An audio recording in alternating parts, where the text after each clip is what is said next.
Hey everyone, it's Angela. Today we're making one of my favorite side dishes, the simple twice baked potatoes. Why are they so perfect? Because they go with absolutely everything.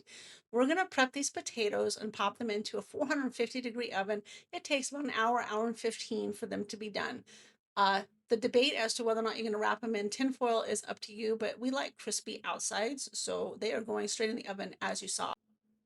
While my bakers are cooking, I go ahead and crisp up my bacon because I'm going to set that aside until I'm ready to assemble everything. When your potatoes come out of the oven and they've cooled a bit so you can handle them easily, go ahead and slice them down the length of the potatoes so that you have two equal halves. We're going to core out the center and put that into a mixing bowl to mix with the rest of the filling ingredients.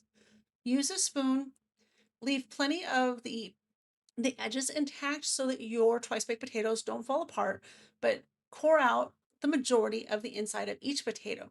Then we're going to take that and we're going to mix it with butter and mash it together with a masher if you have it, a fork, spoon, whatever you've got until the mixture is broken up pretty well so it's going to combine with the ingredients as we add them.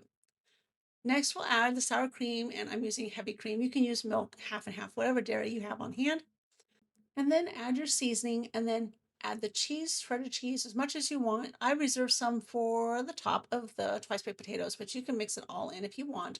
I'm chopping up some fresh chives here. Let me tell you how excited I am that in April in Minnesota, my chives are thriving right now. So happy.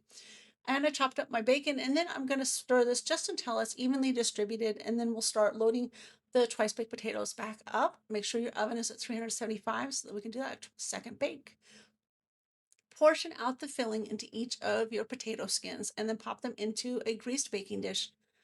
We'll add the remaining toppings, that's any cheese that you left over, bacon that you left over, and then we're going to bake these until they are nice and melted and bubbling. They'll be bubbling just a bit. Top them with your favorite garnish. Mine is the chives my family loves, the green onions. Either way, these cheesy potatoes are absolutely delicious and they're going to make your meal perfect. I hope you enjoyed the recipe as much as you enjoyed the video. Thanks so much for watching. Do come back.